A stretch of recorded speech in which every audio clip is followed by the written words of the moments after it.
Jingzhou शहर के बीचों बीच मैंने एक अप्लायंस रिपेयर शॉप खोली थी। दुकान के बाहर एक बड़ी सी साइन लगाई जिस पर लिखा था, हम हर चीज रिपेयर करते हैं, ऊपर से स्पेसशिप और स्पेस स्टेशन, नीचे तक एयरक्राफ्ट कैरियर और न्यूक्लियर सबमरीन। जो भी इलेक्ट्रिसिटी पर चलता है वो हमारे लिए कुछ नहीं। मुझे क्या पता था कि एक दिन सच में कोई मिलिट्री वाला आ धमकेगा। उस दिन मैं दुकान में बोर बैठा था, तभी अचानक एक बेहद एलिगेंट शार्पली ड्रेस्ड औरत ने दरवाजा धकेल कर खोला। उसके चेहरे पर एक अजीब सी गंभीरता थी, जैसे वो यहाँ मजाक करने नहीं आई थी। सर, क्या आप सच में सब कुछ रिपेयर करते हैं? बिल्कुल करते हैं, मैंने मुस्कुराते हुए कहा। Nuclear submarine, aircraft carrier, space station, बड़े ऑर्डर्स पर डिस्काउंट भी मिलता है, ऑनेस्टी की गारंटी है। तो बताइए आपको क्या रिपेयर करवाना है, न्यूक्लियर सबमरीन या एयरक्राफ्ट कैरियर? वो मेरी बात सुनकर जरा भी नहीं मुस्कुराई। बिना एक पल घुमाए उसने अपना ब्रीफ केस टेबल पर रखा और खोल दिया। अंदर एक चीज थी जो दिखने में बैटरी जैसी लगती थी, लेकिन जैसे ही मेरी नजर उस पर पड़ी मैं सीधा होकर बैठ गया। वो केयरफुली प्रोटेक्टिव फोम में लिपटी हुई थी। उसके ऊपर माइक्रोस्कोपिक सर्किट्स थे, छोटे छोटे क्रिस्टल जो एक कॉम्प्लेक्स नेटवर्क में एक दूसरे से जुड़े हुए थे। अगले ही पल मेरा दिमाग एकदम अलर्ट हो गया। ये क्या है? एक लिथोग्राफी मशीन का कैलिब्रेशन सेंसर मॉड्यूल, उसने सपाट आवाज में कहा। एक एक्सपेरिमेंट के दौरान पावर ओवरलोड हो गया, सेंट्रल कार्बन नीडल अरे जल गई और टूट गई। हमारे प्रोजेक्ट टीम को इसकी तुरंत जरूरत है। उसका नाम था चेन किंच। वो लॉन्ग एकेडमी ऑफ साइंसेज में रिसर्चर थी। उस एक्सीडेंट की वजह से पूरा प्रोजेक्ट ठप पड़ गया था। देश के कई स्पेशलाइज्ड इंस्टीट्यूशंस पहले ही हाथ खड़े कर चुके थे कि इसे जल्दी रिपेयर करना नामुमकिन है। अगर वो पूरी तरह लाचार न होती तो इस छोटी सी अजीब दुकान में कभी कदम न रखती। मिस, मैंने थोड़ा रुककर कहा, आप गलत जगह तो नहीं आ गई? हम यहाँ हाउस होल्ड अप्लायंसेज रिपेयर करते हैं, शायद पड़ोस की हार्डवेयर शॉप आपके ज्यादा काम आए। चेन किंच ने मेरा वो बेबस चेहरा देखा और उसकी आखिरी उम्मीद की किरण भी बुझ गई। उसने एक गहरी सांस ली, ब्रीफकेस उठाई और जाने लगी। सच ही तो था, देश के बड़े बड़े स्पेशलाइज्ड इंस्टीट्यूट्स हाथ खड़े कर चुके थे, तो एक साधारण रिपेयर वाला क्या करेगा? तभी मैंने मजाक छोड़ा। 6 महीने पहले मैं इस दुनिया में आया था और इस दुकान का मालिक बन गया था। साथ में मिली थी एक इनफाइनाइट रिपेयर सिस्टम। इन महीनों में बहुत अजीब अजीब चीजें देखी थी, लेकिन इतनी सोफिस्टिकेटेड चीज कभी नहीं आई थी। ये मौका मैं कैसे जाने देता? आपके पास जो कंपोनेंट है उससे लग रहा है ये C7 टाइप की लिथोग्राफी मशीन का हिस्सा है। चेन किंच एकदम रुक गई, जैसे पैर जमीन से चिपक गए हों। मॉडल बता सकते हो? इम्पैक्ट के वक्त पीक वैल्यू कितनी थी, कितने नैनो सेकंड्स तक रही, और प्रोब अरे के अलावा कोई और पार्ट डैमेज हुआ? ये सुनकर चेन किंच की सांसें थम गईं। उसे अपने कानों पर यकीन नहीं हो रहा था। एक अप्लायंस रिपेयर शॉप का मालिक इतने पॉइंटेड क्लासिफाइड सवाल पूछ रहा था। क्रिएट वैल्यू नॉर्मल पावर की 15 गुना थी, उसने धीरे से कहा। इम्पैक्ट लगभग 3 से 5 नैनो सेकंड तक रही। बाकी कंपोनेंट्स का सेल्फ डायग्नोसिस नॉर्मल है। हम रिपेयरेबल है, लेकिन सस्ती नहीं होगी। पैसे की चिंता मत करो, बस फिक्स कर दो, मैं तुरंत फंडिंग अरेंज करती हूँ। मैंने हल्की सी मुस्कान के साथ 5 उंगलियां उठाई। 5 मिलियन या चेन 15? उसने दांत भींचे। कीमत बेतुकी थी, लेकिन अभी उसके पास नेगोशिएट करने का कोई ऑप्शन नहीं था। क्या सोच रही हो? 5 मिलियन नहीं, 500 युआन, 1 रुपया कम नहीं, और मेनली इसलिए क्योंकि इसे रिपेयर करने में बहुत इलेक्ट्रिसिटी लगेगी। 500 युआन? सच में? चेन पूरी तरह ठगी सी खड़ी थी। उसे लगा जैसे रियलिटी हिल गई हो। वो हड़बड़ाकर फोन निकालकर QR कोड स्कैन करने लगी। Instant payment received, 500 yuan. ये देखकर मैं खुलकर मुस्कुरा दिया। बिना जल्दबाजी के एंटी स्टैटिक ग्लव्स पहने, टेबल पर एक साफ सफेद कपड़ा बिछाया और बड़े आराम से मॉड्यूल को बॉक्स से निकालकर रख दिया। System activate. अगले ही पल मेरे सामने एक इन्फॉर्मेशन पैनल अपीयर हुआ। Repairable item detected, C7 type lithography machine का calibration sensor module, damage level 88%, repair plan analysis complete. सब तैयारी करके मैं एक धूल भरी शेल्फ की तरफ गया और एक ग्लास आर्मर्ड बॉक्स उठाकर लाया। जैसे ही बॉक्स खुला, चेन किंच की आंखें फटी की फटी रह गईं। ये क्या है? उसे लगा था कि कोई सीक्रेट वेपन निकलेगा, लेकिन अंदर था एक बेतरतीब ढंग से मॉडिफाइड सोल्डरिंग आयरन, एक house hold hot air gun, एक इलेक्ट्रिक किचन मिक्सर और जगह जगह से बटोरा हुआ जंकयार्ड का सामान। बॉस, आप इस कबाड़ से मेरी फोटोलिथोग्राफी मशीन का पार्ट रिपेयर करने वाले हो? घबराओ मत, मैंने मुस्कुराते हुए कहा। ये सब इक्विपमेंट फैमिली एयरलूम है। अपोलो मिशन के जमाने में इससे पार्ट्स पॉलिश होते थे। लिथोग्राफी मशीन न होती तो मैं इसे निकालता भी नहीं। Apollo mission? चेन किंच के मुंह का कोना फड़का। पछतावा तो था कि यहाँ आई क्यों, लेकिन अब कोई चारा नहीं था। एक बार और ट्राई तो करना ही था। मैंने हेयर ड्रायर उठाया और मॉड्यूल पर चलाने लगा। न कोई हीट थी, बस हल्की सी ओजोन की स्मेल। लेकिन तभी चेन किंच ने हैरान होकर देखा कि माइक्रोमीटर स्केल सर्किट्स में कुछ हो रहा था।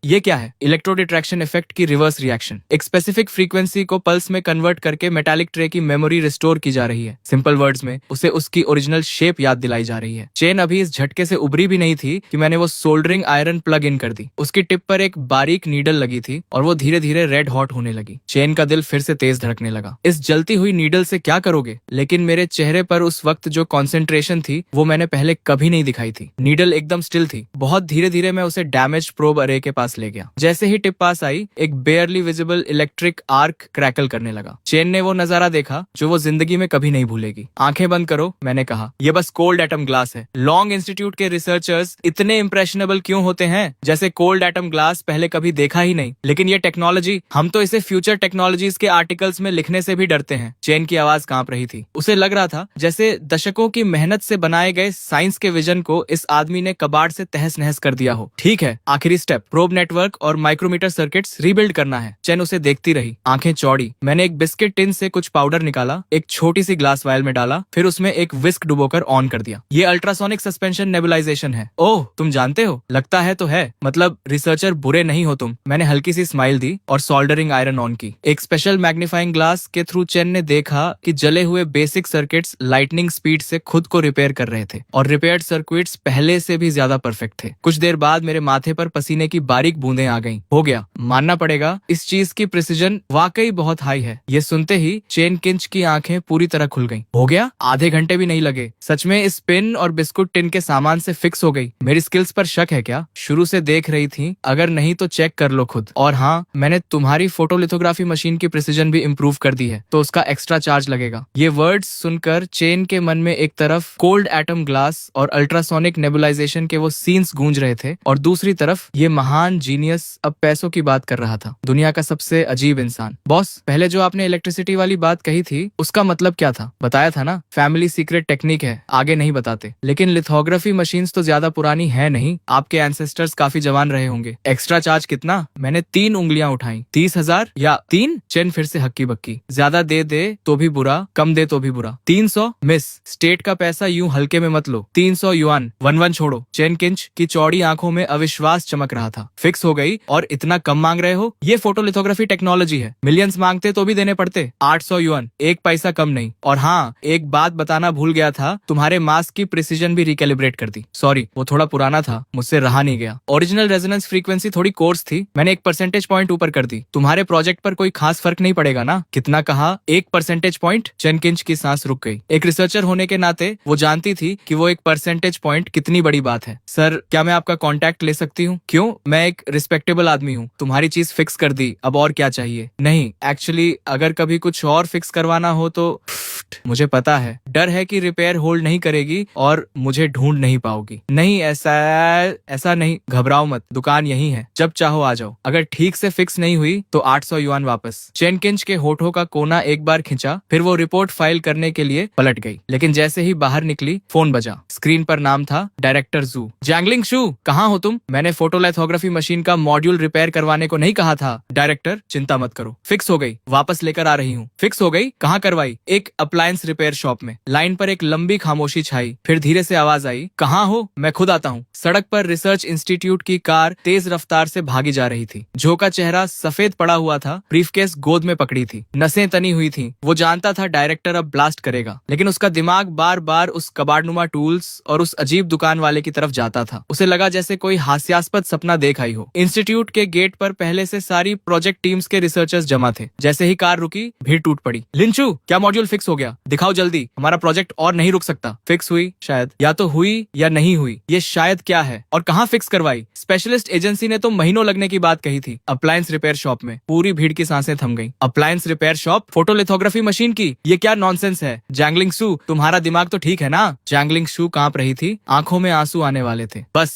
सब चुप। डायरेक्टर की आवाज ने सबको फ्रीज कर दिया। जैंगलिंग शू, कंफर्म करो, फिक्स हुई? वो ब्लैंक दिमाग से बस सिर हिला दिया। ठीक है, क्लीन रूम लैब 1 में ले जाओ, टेस्टिंग होगी। अगर फिक्स हुई तो कारनामा हो जाएगा, अगर नहीं हुई कोर्ट मार्टियल के लिए तैयार रहो। बस यही था। अब सारी उम्मीदें उस सीमिंगली अनरिलायबल दुकान वाले पर टिकी थी। क्लीन रूम लैब 1 के अंदर प्रोटेक्टिव सूट्स में टेक्नीशियंस ने बड़े ध्यान से मॉड्यूल को बॉक्स से निकाला और टेस्टिंग शुरू की। भगवान, ये सोल्डरिंग टेक्निक क्या है? रिपेयर्ड सर्किट्स तो बेहद खूबसूरत हैं। लगता है जैंगलिंग शू ने कोई ऐसा एक्सपर्ट ढूंढा जिसे हम नहीं जानते थे। ये तो ओरिजिनल फैक्ट्री से निकला हुआ लग रहा है। नहीं, रुको, ये ओरिजिनल से भी ज्यादा परफेक्ट है। रिपेयर का कोई निशान तक नहीं। तभी एक रिसर्चर ने चिल्लाकर कहा, ये मटेरियल सस्पिशियस है, इमीडिएटली एनालाइज करो। सर, हमारे डेटाबेस में ये मटेरियल नहीं है। डेटाबेस में नहीं है? 2026 हो गया है और अभी भी अननोन मटेरियल्स हैं दुनिया में। जल्दी पावर ऑन करो टेस्टिंग के लिए। जू अब अपनी एक्साइटमेंट छुपा नहीं पा रहा था। बड़े स्क्रीन पर एक एक करके ग्रीन मैसेजेस आने लगे। Power system self check complete, no anomalies. Internal logic unit check complete, circuit test complete, values within control range. हर अनाउंसमेंट के साथ कमरे में मौजूद हर इंसान का दिल एक धड़कन ज्यादा धड़क रहा था। जो मॉड्यूल फिजिकली डिस्ट्रॉयड घोषित हो चुका था, वो एक एक वेरिफिकेशन प्रोसीजर पास करता जा रहा था। ये तो साइंटिफिक ही नहीं है, एक्यूरेसी टेस्ट रन करो। जू की बॉडी सुन्न पड़ गई। वो चेयर में धंस गया जैसे सारी एनर्जी निकल गई हो। सर, वैल्यूज स्ट्रेन्स हैं। ये सुनते ही जू की मुट्ठियां भिंच गईं। हथेलियों का पसीना आस्तीन तक भिगो गया। तो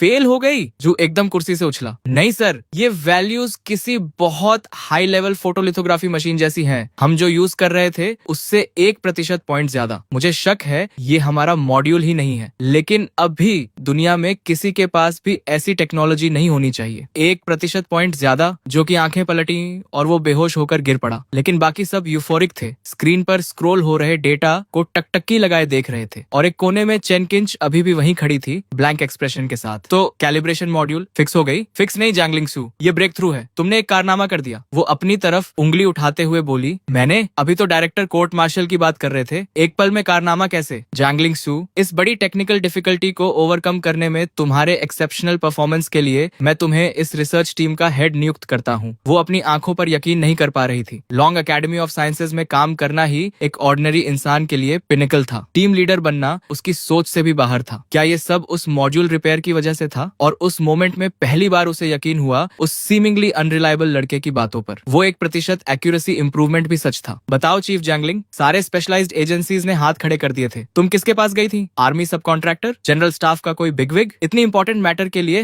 हम भी पर्सनली जाकर थैंक्स करना चाहते हैं। मैं झूठ नहीं बोल रही, सच में एक छोटी सी लोकल रिपेयर शॉप में फिक्स हुई। Repair stand? टीवी फिक्स करना भी कॉम्प्लिकेटेड है वहाँ। हम फोटोलिथोग्राफी मशीन की बात कर रहे हैं। लिंक्सू, मजाक कर रही हो ना? बिल्कुल नहीं। उस वक्त सच में कोई चॉइस नहीं थी, इसीलिए वहां गई। दरवाजे पर लगी वो साइन ही थी जिसने उसकी नजर खींची। साइन पर लिखा था, ऊपर स्पेसशिप और स्पेस स्टेशन रिपेयर सिखाई जाती है, नीचे एयरक्राफ्ट कैरियर और न्यूक्लियर सबमरीन। जो भी इलेक्ट्रिसिटी पर चलता है वो यहाँ फिक्स होता है। पूरी लेबोरेटरी में एक पल के लिए मौत जैसी खामोशी छा गई। तो मैं अंदर चली गई। बॉस ने soldering iron, hot air gun और मिक्सर से वो मॉड्यूल रिपेयर किया और अंत में कुल 800 युआन लिए। जैसे जैसे वो बोलती जा रही थी उसकी आवाज कमजोर होती जा रही थी। उस मोमेंट में चैन किंच की तरफ सभी की नजरें घूम गईं और हर आंख में हैरानी और अविश्वास था। फोटोलिथोग्राफी मशीन रिपेयर करने के लिए एक रिपेयर शॉप? लेकिन ये तो बिल्कुल नॉनसेंस है। अगर उस आदमी में सच में इतना टैलेंट होता तो पूरी दुनिया उसके पीछे पड़ी होती। तभी जू आगे बढ़ा और ऊंची आवाज में बोला, ये मैटर अब टॉप सीक्रेट क्लासिफाइड है। जो भी इसके बारे में बात करेगा उस पर एस्पियोनाज का आरोप लगेगा। प्रोजेक्ट टीम, इस नई प्रिसीजन लेवल के साथ एक नई चिप सीरीज तुरंत मैन्युफैक्चर करो। मुझे जल्द से जल्द रिजल्ट्स चाहिए। फिर उसने चेन किंच की तरफ इशारा किया। जैंगलिंग सू, अभी जाना मत। उस शॉप का एड्रेस याद है? हाँ, परफेक्ट, मुझे वहां ले चलो। मैं उस बॉस से पर्सनली मिलना चाहता हूँ। 1 मिनट रुको,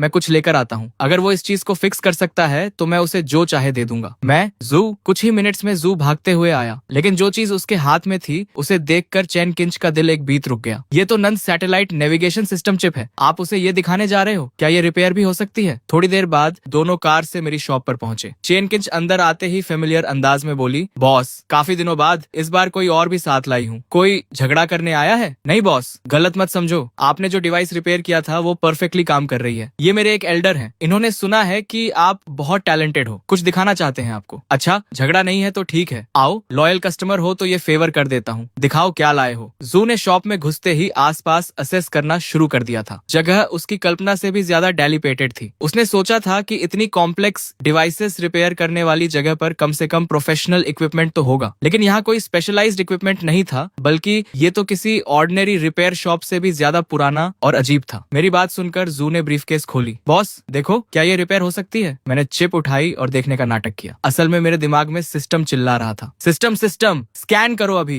रिपेयरेबल आइटम डिटेक्टेड। नंदो number 3 satellite navigation chip encrypted military version. Damage level 92%। Main logic gate blown. Data buffer failure military version. जैसे ही वो दरवाजे से अंदर आया था मुझे पता लग गया था कि ये कोई ऑर्डिनरी आदमी नहीं है, लेकिन आर्मी का होगा ये नहीं सोचा था। लग लग रहा है दुनिया सच में छोटी होती जा रही है। यंग मैन, ये चिप है, नंदो सैटेलाइट का नेविगेशन चिप है। मेन लॉजिक गेट उड़ गई है, डेटा बफर भी साथ गया। सडन सर्च की वजह से हुआ होगा। तुम्हारे प्रोटेक्शन मेजर्स सच में बहुत कमजोर हैं। पूरी वर्कशॉप में एक पल के लिए डेथली साइलेंस छा गई, जो कि उन थकी हुई आंखों में पहली बार पूरी तरह एस्टॉनिशमेंट का एक्सप्रेशन आया। लगता है इस लड़के में दम है। तो बॉस, फिक्स कर सकते हो ना? प्राइस की बात करो। मैंने 5 उंगलियां उठाई और जो की नाक के सामने हिलाई, जो मन में खुश हो गया। 5 लाख, ठीक है 5 लाख। 5 करोड़ भी होते तो डील था। QR कोड से दे दो या कैश? नहीं नहीं, 5 लाख नहीं, 500 युआन। क्या 500 युआन? 500 युआन में तो चिप का बॉक्स भी नहीं आता। ये प्राइस तो देश की कटिंग एज टेक्नोलॉजी का अपमान है। टेक इट और लीव इट। तुम रिसर्चर्स को पैसा बहुत आसानी से मिल जाता है। 500 और 1 पैसा नहीं, वरना मैं हाथ नहीं लगाता। फिक्स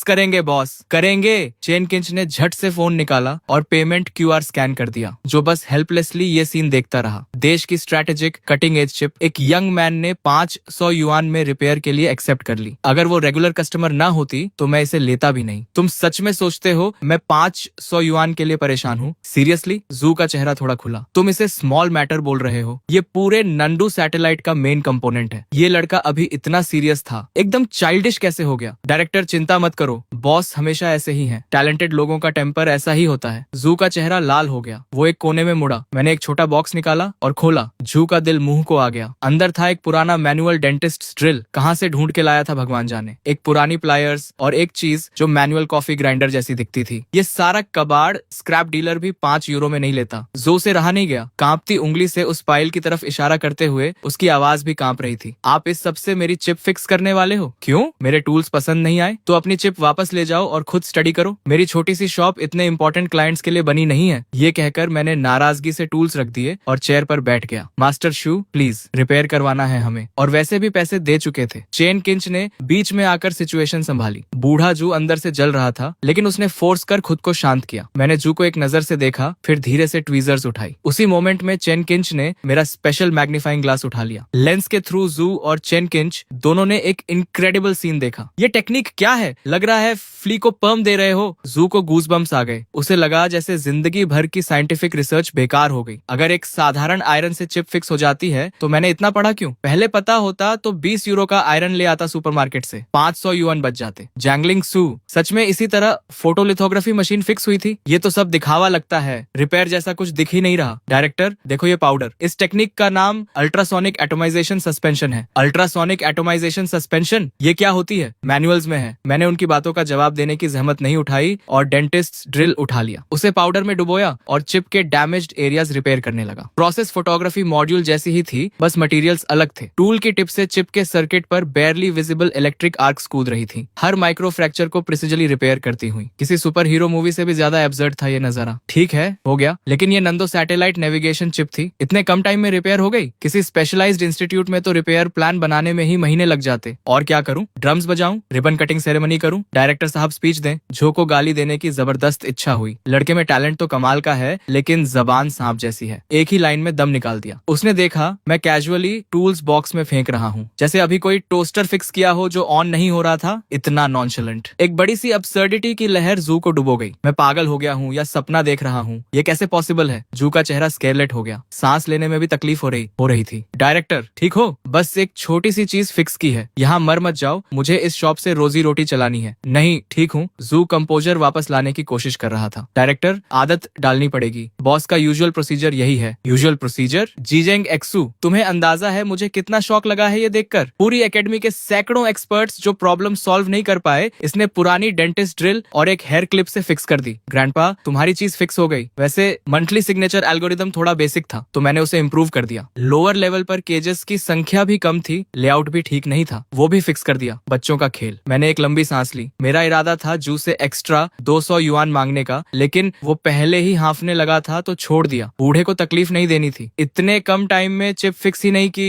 एल्गोरिदम भी ऑप्टिमाइज किया और पूरी स्ट्रक्चर भी रीअरेंज कर दी। क्या ये इंसेनली पॉसिबल है? ठीक है, चिप वापस लो, इस बार एक्स्ट्रा चार्ज नहीं करूंगा। सस्ते में छूट रहे हो। मंथली सिग्नेचर फ्रीक्वेंसी अब ज्यादा स्टेबल होगी। थ्योरी में सिंक्रोनाइजेशन एरर 1-2 यूनिट कम होनी चाहिए। एग्जैक्ट कितनी कम होगी कैलकुलेट नहीं कर पाया। वापस जाकर खुद मेजर कर लेना। जो से और बर्दाश्त नहीं हुआ। आंखें पलटी, पैरों से जान निकल गई और वो जोर से जमीन पर गिर पड़ा। उधर लॉन्ग एकेडमी के क्लीन रूम नंबर 1 में भी हलचल मची हुई थी। हर चेहरे पर वैसी गंभीर गंभीरता थी जैसे कोई बैटल फाइट कर रहा हो। Photo sensitive resin layer uniformity verification complete, margin of error with in acceptable limits. Mask calibration के दौरान टारगेट एक्यूरेसी 1% बढ़ी। अलाइनमेंट पैरामीटर्स रिकैलकुलेट हो रहे हैं। Vacuum chamber pressure stable, preset value reached. चारों तरफ से रिपोर्ट्स आ रही थी, आवाजों में अर्जेंसी थी। चीफ इंजीनियर देंग बड़े स्क्रीन को एकटक देख रहे थे, ईयरपीस में आती आवाजें सुनते हुए। एक परसेंटेज पॉइंट इंप्रूवमेंट, सबसे इनसेन एक्सपेरिमेंट। अगर ये कंफर्म हो गया तो चाइना ऑप्टिकल टेक्नोलॉजी में बाकी दुनिया को बहुत पीछे छोड़ देगा। और ये सब एक छोटी सी वर्कशॉप के रिपेयर से। वो अभी भी यकीन नहीं कर पा रहे थे। एक्सपोजर प्रोसीजर लॉन्च करो, देंग ने इंटरकॉम पर फाइनल ऑर्डर दिया। एक लो हम सुनाई दी और मशीन स्टार्ट हुई। सबने सांसें रोक ली। ये मोमेंट ऑफ ट्रूथ था। डेटा स्क्रीन पर फ्रैंटिकली स्क्रॉल हो रहा था। हर कैरेक्टर जैसे अपनी अलग हार्ट बीट से पल्स कर रहा था। Exposure complete, sharp reveal, drawing, हर स्टेप टेक्स्ट बुक परफेक्ट था। जब रोबोटिक आर्म ने वो गोल्डन वेफर जिस पर अनगिनत लोगों की उम्मीदें टिकी थी टेस्ट टेबल पर रखा तो डेंग का दिल रुकते रुकते बचा। Perfect test result, all units and parameters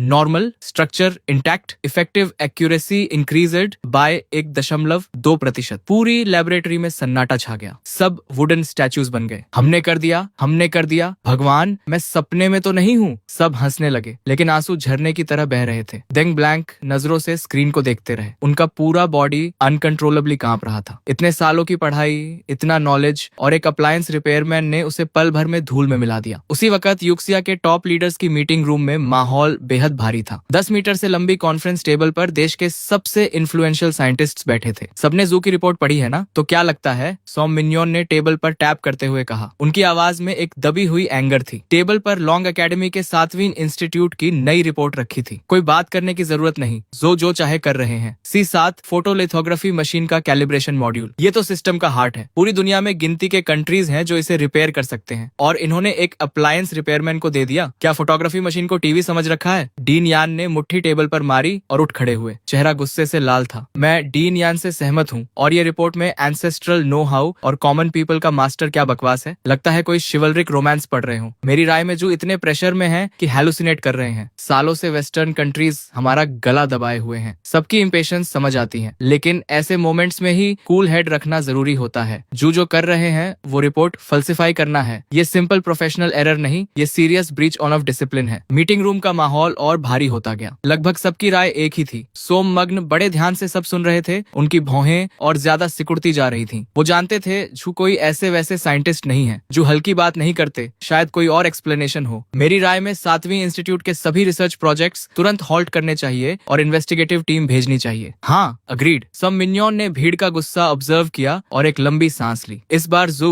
तुमने सच में ज्यादा ही कर दिया। तभी अचानक मीटिंग रूम का दरवाजा खटखटाया गया। सेक्रेटरी का चेहरा लाल था। मिनिस्टर, 7वीं रिसर्च इंस्टीट्यूट से अभी एक और अर्जेंट रिपोर्ट आई है। जो फिर कब रुकेंगे? ये अगली रिपोर्ट में लिखेंगे गंडम बना दिया। डीन यान ने कंटेम्प्ट से नाक सिकोड़ी। चेहरा और गंभीर होता जा रहा था। रिपोर्ट में लिखा है कि 7वीं इंस्टीट्यूट ने एक नई इलेक्ट्रॉनिक चिप डेवलप की है। कंप्लीटली नया एटिंग स्टैंडर्ड यूज हुआ है। कंप्लीटली नया मतलब रिपोर्ट के अकॉर्डिंग इसकी एक्यूरेसी हमारी करंट चिप से 1% पॉइंट ज्यादा है। ये सुनते ही मीटिंग रूम में पहले खामोशी छाई, फिर लिटरली उखड़ पड़ा। 1% पॉइंट? जानते हो इसका क्या मतलब है? वो रिपोर्ट लाओ जल्दी। डीन युआन ने रिपोर्ट की तरफ झपट्टा मारा और एक झटके में उठा ली। पढ़ते पढ़ते उनका पूरा बॉडी कांपने लगा। रोके नहीं रुक रहा था। डीन युआन ने रिपोर्ट की तरफ झपट्टा मारा और एक झटके में उठा ली। पढ़ते पढ़ते उनका पूरा बॉडी कांपने लगा। रोके नहीं रुक रहा था। डीन, क्या हुआ? ठीक हो? ये फिगर्स सही हैं, लेकिन ये पॉसिबल कैसे है? इंसान झूठ बोल सकता है लेकिन नंबर्स नहीं। इतने सालों की रिसर्च में डेटा में जरा सी भी गड़बड़ी वो पल भर में पकड़ लेते थे, लेकिन इस रिपोर्ट के फिगर्स बिल्कुल एक्यूरेट थे। मैं पहले ही कहता था जू डायरेक्टर सालों से हैं, वो कभी कुछ गलत नहीं करते, लेकिन ये केस बहुत अजीब है। क्या हो सकता है कि ये उनकी पुरानी रिसर्च का कल्मिनेशन हो? कोई पीक पर पहुंचना और किस्मत से ब्रेक थ्रू हो गई। किस्मत? 1% पॉइंट और तुम उसे किस्मत बोल रहे हो? सोम मिन्जुआंट ने आर्ग्यूमेंट को इग्नोर किया। उन्होंने क्विकली रिपोर्ट उठाई और डिटेल में एग्जामिन की। कुछ देर बाद उनकी नजर भी 1.2% ब्रेक थ्रू और नई चिप के बीच डोलने लगी। जेंटलमैन, इन रिपोर्ट्स का डेटा इररेफ्यूटेबल है। इसका मतलब जू की पहली रिपोर्ट किसी भी हालत में फेक नहीं हो सकती। लेकिन अब असली प्रॉब्लम ये रिपेयर शॉप है। सोम मिन्जुआंट ने एक गहरी सांस ली। चेहरे पर हैरानी थी लेकिन ज्यादा कंफ्यूजन। अप्लायंस रिपेयर, लोगों के बीच छुपा हुआ मास्टर, एंसेस्ट्रल नो हाउ, ये सब वर्ड्स नॉर्मल लगते हैं, लेकिन एक साधारण अप्लायंस रिपेयरमैन जो फोटोलिथोग्राफी मशीन फिक्स कर दे और सबसे जरूरी बात वो सक्सीड भी हो गया, ये मेरे लिए मानना बहुत मुश्किल है। हम फोटोलिथोग्राफी मॉड्यूल की बात कर रहे हैं, ऐसी चीज जिसे दुनिया में गिनती के कंट्रीज रिपेयर कर सकते हैं। ये एक साधारण अप्लायंस रिपेयरमैन से कैसे होगा? शायद डीन जू जू कुछ छुपाने की कोशिश कर रहे हो। शायद ये अप्लायंस शॉप एक्चुअली डीन जू का कोई सीक्रेट बेस हो। शायद वो कुछ और ही हाइड करना चाहते हैं, एक एकेडमिक ने भौहें सिकोड़कर कहा। मीटिंग रूम में फिर से शोर उठ गया। चिप के रिजल्ट्स ने उन्हें स्पीचलेस कर दिया था, लेकिन जितनी हैरानी थी उतनी ही क्यूरियोसिटी उस अप्लायंस शॉप के बारे में बढ़ती जा रही थी। हमें जरूर पता लगाना होगा। चाओली, कुछ आदमी लेकर जाओ और वो शॉप ढूंढो। देखो ये जगह सच में एग्जिस्ट करती है या नहीं, और याद रहे बिल्कुल डिस्क्रीट रहना। अगले दिन होश संभाल कर मैंने शॉप फिर से खोली। कल जू मेरी शॉप के बीच में ही बेहोश हो गए थे। किस्मत से एम्बुलेंस जल्दी आ गई, वरना जो कुछ 100 युआन कमाए थे वो भी जाते। तभी 2 मिडिल एज्ड आदमी पर्पस के साथ अंदर आए। एकदम सीधे खड़े, चेहरे स्टर्न, कपड़े ऑर्डिनरी लग रहे थे, लेकिन उनसे एक ऑरा निकल रहा था जो आम इंसान से बिल्कुल नहीं मिलता था। बस माथे पर साइन लिखा होना बाकी था। Plain clothes cop. अंदर आते ही सर्वे करने लगे। ये कस्टमर्स का बिहेवियर तो बिल्कुल नहीं था। कल एक केस गया, आज 2 और आ गए। मेरी छोटी सी शॉप अब ट्रेंडी स्पॉट बनने वाली है। बॉस, अभी खुले हो? हाँ खुले हैं। जेंटलमैन, क्या फिक्स करवाना है? इंपोर्टेड वॉशिंग मशीन जो टर्न नहीं हो रही, या अमेरिकन रेफ्रिजरेटर जो कूल नहीं कर रही? बॉस ये देखो। एक आदमी ने एक छोटी स्क्वायर सी डिवाइस काउंटर पर रख दी। कोई स्पेशल पैकेजिंग नहीं। ये क्या है? पुराना MP3 प्लेयर या पुरानी पावर बैंक? हाँ यही है, पुराना म्यूजिक प्लेयर। बॉस, फिक्स हो सकता है। Music player? तुम्हारा म्यूजिक प्लेयर ऐसा दिखता है? किसे बेवकूफ बना रहे हो? जैसे ही वो दोनों अंदर आए थे, मैंने उनके पास मौजूद सभी इलेक्ट्रॉनिक डिवाइसेस स्कैन कर लिए थे। जो डिवाइस उन्होंने दिखाई वो एक ब्लैक ब्रदर मिलिट्री सिफर मशीन थी। मलफंक्शन का कारण था एक इम्प्रॉपर पावर आउटेज से ट्रिगर्ड सिक्योरिटी लॉक। ये दोनों रिपेयर करवाने नहीं आए, टेस्ट करने आए हैं मुझे। ये नई नहीं लगती। फिक्स करना कॉम्प्लिकेटेड हो सकता है, लेकिन पुरानी चीजों पर ही असली क्राफ्ट्समैनशिप की पहचान होती है। अक्सर टूटी नहीं होती, बस एक्टिंग अप कर रही होती है। मैंने ट्रैकिंग डिवाइस हाथ में तोली। दोनों ने एक दूसरे को देखा, बिविल्डर्ड। मेरे मिस्टीरियस गेम के सामने उनका पेशेंस क्लियरली खत्म होने लगा था। इस बार मैंने इलेक्ट्रिक इक्विपमेंट भी नहीं निकाली, बस डिवाइस को उंगलियों से टैप किया। रिदमिक और स्लो टैपिंग। सुनने में सिंपल लग रहा था, लेकिन सामने के दोनों आदमी पसीने में भीग चुके थे। वो इमरजेंसी रिसेट कोड टाइप कर रहे थे। मैं पहचान गया, ये नेशनली रिकॉग्नाइज्ड ट्रैकिंग डिवाइस है। ये रिसेट सीक्वेंस एक्चुअली डिवाइस को बिना डिटेक्ट हुए डिस्ट्रॉय करने के लिए डिजाइन किया गया है। लेकिन एक अप्लायंस शॉप का मालिक ये कैसे जान सकता है? शक की आंधी उन्हें घेर ही रही थी कि मेरे हाथ में पकड़े डिवाइस की रेड लाइट फ्लैश करने लगी। लो, हो गया। मैं कहा था ना, इस तरह की गैजेट को बस एक अच्छे ओवरहॉल की जरूरत होती है। 20 युआन QR कोड से मैंने डिवाइस सीधे टेबल पर फेंकी और 2 उंगलियां उठाई। दोनों कंप्लीटली डम्फाउंडेड थे। ये तुम्हें कैसे पता? क्या पहले ही बताया था ना, फैमिली सीक्रेट। ग्रैंडफादर ने यही ट्रिक से गांव के ट्रैक्टर की कॉन्स्टिपेशन ठीक की थी। फिर मैं रुका। लेकिन जेंटलमैन, तुम मुझे ये डिवाइस लाकर MP3 प्लेयर बताते हो? ये बहुत ऑनेस्ट नहीं है। अगर मैंने सच में इसे म्यूजिक प्लेयर समझ लिया होता और खोल के तोड़ दिया होता तो किसकी गलती होती? ये सुनते ही दोनों के रोंगटे खड़े हो गए। एक बिजली सी उनके बॉडी से गुजरी। उन्होंने सोचा था ये यंग मैन कुछ नहीं जानता, लेकिन वो तो जैसे ही अंदर आए थे इसने सब फिगर आउट कर लिया था। बस बकवास बंद करो, पेमेंट करो और जाओ। बिना पे किए जाने की कोशिश मत करना। यहाँ हर तरफ सर्वेलेंस कैमरास हैं। देते हैं। दोनों फ्रेनेटिकली फोन निकालकर 20 युआन स्कैन करने लगे। और कुछ काम है? फिक्स हो गई तो जाते क्यों नहीं? मैंने पेमेंट कंफर्मेशन देखी। वो दोनों अजीब नजरों से मुझे देखते हुए तेजी से बाहर निकल गए, जैसे आग लगी हो। लेकिन शॉप से थोड़ी दूर जाते ही दोनों कार में बैठ गए और गहरी सांस ली। सर, हम बोल रहे हैं, क्या वो शॉप एग्जिस्ट करती है? हाँ, शॉप डेफिनेटली एग्जिस्ट करती है। बस ये आदमी थोड़ा क्रीपी है, जितना हमने सोचा था उससे कहीं ज्यादा। जैसे ही हम थ्रेशोल्ड पर गए, उसके ट्रैप में आ गए। उसने तुरंत समझ लिया क्या फिक्स करवाना है, और वो एनक्रिप्टेड अनलॉकिंग मेथड भी जानता है। हमारा एनक्रिप्टेड अनलॉकिंग मेथड। ये कैसे पॉसिबल है? ये microphone top of the line है। नेशंस के बीच एस्पिनाज ऑपरेशंस काउंटर करने के लिए स्पेसिफिकली डिजाइन की गई है। मिनिस्टर, मैं जो कह रहा हूँ वो सच है। इस रिपेयर शॉप का ओनर बहुत सस्पिशियस है। इस तरह एक्सप्लेन करना कॉम्प्लिकेटेड है। ठीक है, दोनों अभी घर जाओ। हॉस्पिटल के डिसइंफेक्टेंट की स्मेल जो के नथुनों में भर गई। हार्ट मॉनिटर की फेंट स्टेडी बीप गूंज रही थी। सर, आंख खुल गई। चिप, मेरी चिप कहाँ है? चिप यहाँ है। छोटा केस झट से उनके पास लाया गया। जू ने जल्दी से चिप देखी, सेफ और साउंड। दिल की धड़कन आखिरकार नॉर्मल हुई और एक राहत की सांस निकली। मुझे हॉस्पिटल से जाना है। डॉक्टर ने कहा है अभी कंडीशन अलाउ नहीं करती, रेस्ट चाहिए। इम्पॉसिबल, ये क्रूशियल मोमेंट है, मुझे निकलना ही होगा। जो जिद से उठ खड़े हुए और जल्दी से कपड़े पहने। नंदो सैटेलाइट चिप को सीने से लगा लिया। कभी ये सिर्फ स्क्रैप मेटल का ढेर था, लेकिन अब ये उनकी सबसे कीमती चीज थी। कार लाओ, अभी चलते हैं। थोड़ी देर बाद 7वीं रिसर्च इंस्टीट्यूट की बिल्डिंग सामने आई। कई सिक्योरिटी चेक पॉइंट्स पार करके कार एडमिनिस्ट्रेशन बिल्डिंग के सामने रुकी। जैसे ही कार रुकी, एक व्हाइट कोट पहने रिसर्चर घबराए हुए चेहरे के साथ दौड़ता हुआ आया। क्या हुआ? डायरेक्टर, सेंट्रल सिस्टम्स से लोग आए हैं, अभी लैब में हैं। Central systems? इतनी अचानक? 7वीं रिसर्च इंस्टीट्यूट में इंस्पेक्शन के लिए आए थे। फोटोलिथोग्राफी मशीन के लिए डेवलप की गई नई प्रिसिजन चिप जो 1% ज्यादा एक्यूरेट है। शायद उन्हें यकीन नहीं हुआ तो पर्सनली देखने आ गए। क्या कहा? 1% ज्यादा प्रिसिजन वाली चिप कंप्लीट हो गई। ये सुनते ही जो की आंखें लगभग निकल पड़ी। हाँ, कंप्लीट हो गई। आप और टीम लीडर जो के जाने के कुछ देर बाद ही हम सक्सेस हो गए। परफेक्ट। लेकिन रिपोर्ट सबमिट करने की ऑथराइजेशन किसने दी? रिपोर्ट तभी सबमिट होती है जब पूरा कॉन्फिडेंस हो। चिप अभी बैरली कंप्लीट हुई है और इन्होंने रश करके सेंट्रल सिस्टम को भेज दी। अगर कोई लास्ट मिनट अनफोर्सीन इवेंट आया तो ये साइंटिफिक डेटा और मिलिट्री इंटेलिजेंस फॉल्सिफाई करना होगा। हाई ट्रेजन जितना सीरियस क्राइम। ये ट्रबल ढूंढ रहे हैं क्या? बस सभी प्रोजेक्ट मेंबर्स को अभी बुलाओ। जो भी न्यू चिप डेवलपमेंट में था सब लैब में इकट्ठा हो। जो ने मुड़कर लैब की तरफ दौड़ लगा दी। विशाल क्लीन रूम में एक ग्रुप खड़ा था। फोटोलिथोग्राफी मशीन के आसपास जमा होकर इशारे करते हुए बात कर रहे थे। आगे था यान सेंट्रल सिस्टम के टॉप पर। कैलिब्रेशन मॉड्यूल का फीडबैक लूप मैक्सिमम तक ऑप्टिमाइज हो गया है। ऑप्टिकल पार्ट कंपेंसेशन भी कंप्लीटली रीडिजाइन हुई है। ये टेक्नोलॉजी का सच में कमाल है। और सबसे इंप्रेसिव बात यह है कि ये सारी ऑप्टिमाइजेशंस एग्जिस्टिंग आर्किटेक्चर पर इंप्लीमेंट हुई हैं, एक भी बेसिक प्रोटोकॉल बदले बिना। ये कैसे पॉसिबल है? डायरेक्टर जू,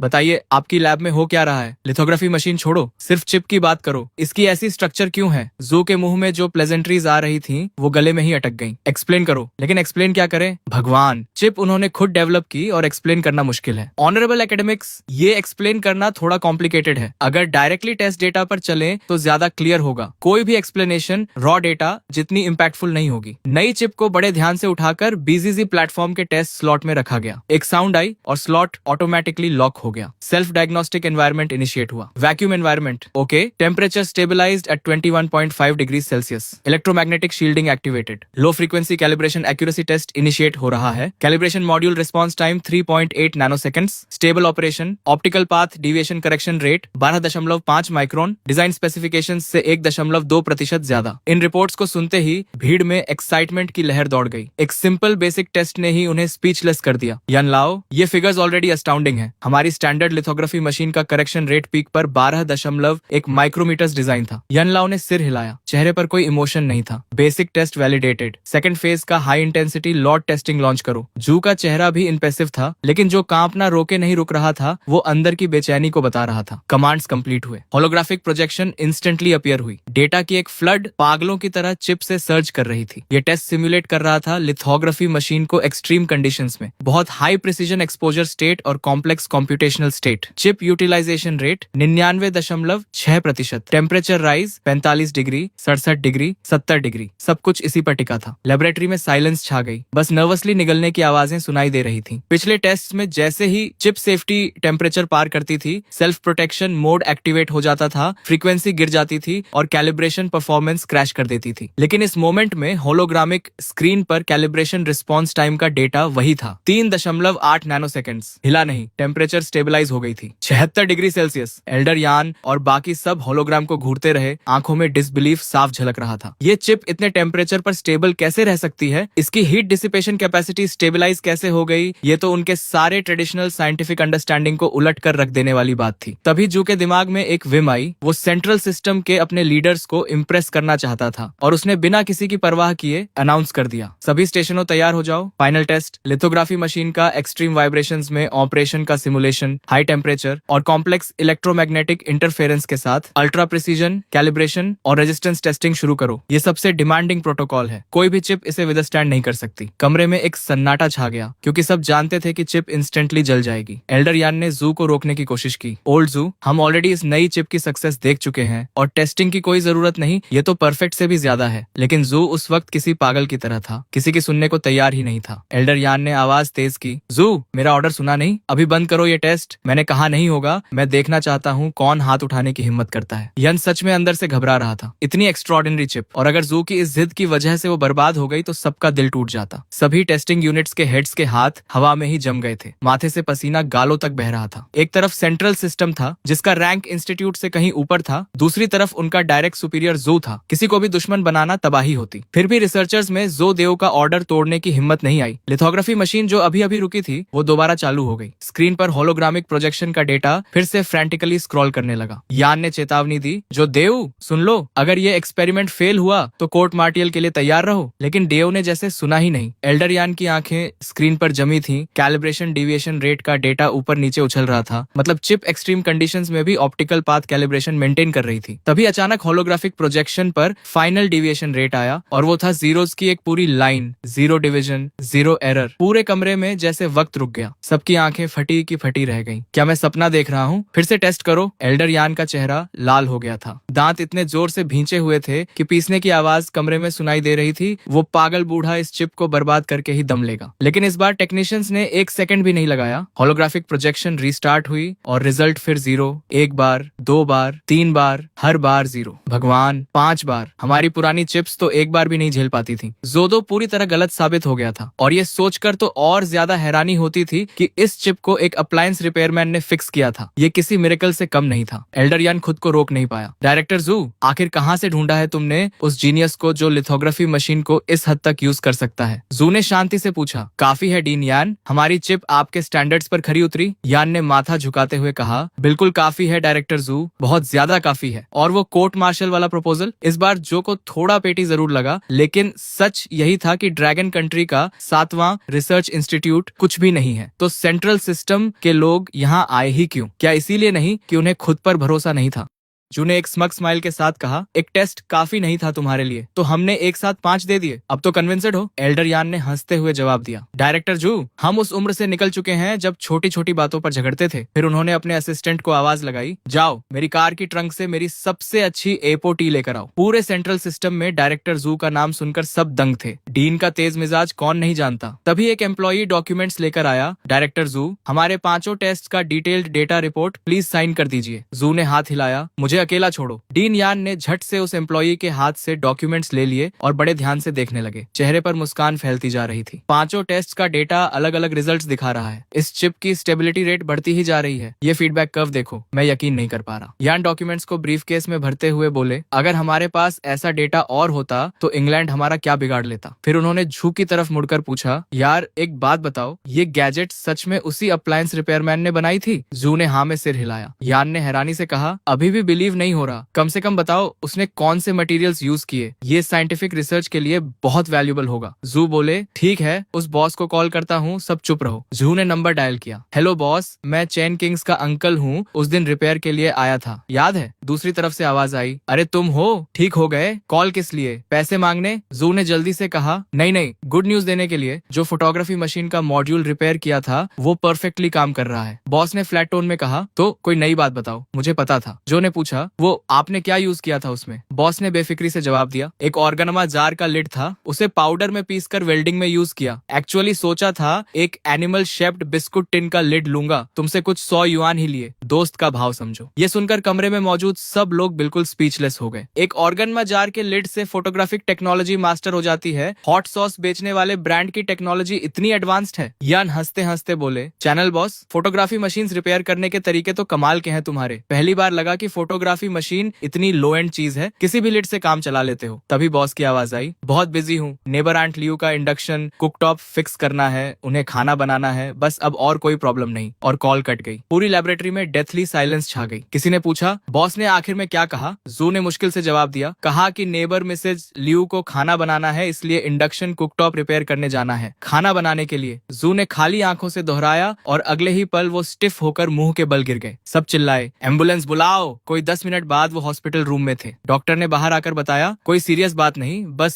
सडन इमोशनल आउटबर्स्ट की वजह से ब्लड प्रेशर स्पाइक हो गया। इनकी उम्र में स्ट्रॉन्ग इमोशंस से बचना चाहिए। ये सुनकर जू का दिल जो अभी अभी डूब रहा था थोड़ा शांत हुआ। स्ट्रॉन्ग इमोशंस और ऑर्गेनमा जार के लिड से रिपेयर हुई फोटोग्राफी मशीन से ज्यादा पावरफुल इमोशन क्या होगा? ये तो सारी साइंटिफिक थ्योरीज को उलट देने वाली बात थी। बाकी सब रिसर्चर्स जू के पास आ गए। डायरेक्टर जू, उस बॉस से दोबारा कांटेक्ट करवाइए। हमें जानना है कि फोटोग्राफी मशीन रिपेयर करने वाले लिड की होगनमा ब्रांड कौन सी है। ये चाइना के लिए बहुत जरूरी है, आप अकेले मत रखिए इसे। जो ने हाथ उठाया, घबराओ मत, क्रेडिट कहीं नहीं जाएगा। बस उस बॉस का मिजाज बहुत कड़क है, हमारी स्टेटस उसकी नजर में कुछ नहीं। सही मौका देखकर उसे देश की सेवा के लिए कन्विंस करूंगा। सबने समझदारी से सिर हिलाया। उधर दोपहर की सुस्त धूप में मैं सुबह का काम निपटाकर आराम कर रहा था, हाथ सिर के पीछे रखे, कुर्सी पर हिलते हुए सोच रहा था कि आज खाने में क्या होगा। तभी बाहर से एक जानी पहचानी आवाज आई, लिटिल चेन। अरे लिटिल चेन, खाया नहीं अभी तक? देखो इंडक्शन हॉब फिक्स हो गया। कितनी जल्दी? ग्रैंडमा ने ब्रेस्ड पोर्क बनाया है, आओ चखो, मैंने मुस्कुराते हुए कहा। शुक्रिया ग्रैंडमा। सच कहूँ तो 800 मसालों वाला रेस्टोरेंट का खाना भी उस होममेड खाने के सामने कुछ नहीं जो सिर्फ नमक और डार्क सोय सॉस से बने, कहीं ज्यादा स्वादिष्ट होता है। ग्रैंडमा बोली, शुक्रिया तो मुझे करना चाहिए, तुम रिपेयर के पैसे भी नहीं लेते। आज तुम्हारे बिना ग्रैंडमा खाना भी नहीं बना पाती। तुम तो ऑफिशियल कस्टमर सर्विस से भी बेहतर हो। इधर ये बातें हो रही थी, उधर सेंट्रल सिस्टम के मेन ऑफिस में 2 आदमी खड़े थे जिनके सिर इतने झुके थे कि लगभग जमीन छू रहे थे। उनके सामने डेस्क पर बैठे मेन्जुआंट की पीठ बिल्कुल सीधी थी और सामने रखा था वो बग जो मैंने रिपेयर किया था, एक military grade bug, alpha rated security, जिसकी कोर टेक्नोलॉजी को कई रिसर्च इंस्टीट्यूट्स ने मिलकर फाइनलाइज किया था और एक छोटी सी रिपेयर शॉप के मालिक ने उसे हैक कर लिया था। कितना वक्त लगा उसे? 5 मिनट नहीं, 6 मिनट। एक मिलिट्री ग्रेड स्पाई डिवाइस बिना किसी टूल के हैक किया। तुम मुझे बेवकूफ समझते हो? मेन्जुआंट की आवाज में गुस्सा साफ था। एक ऑफिसर ने जवाब दिया, सर ये सच है, हम म्यूजिक प्लेयर बोलकर गए थे, उसने लेते ही top secret reboot sequence type किया, वो सिस्टम भी एक्टिवेट कर दिया जिस पर हम काफी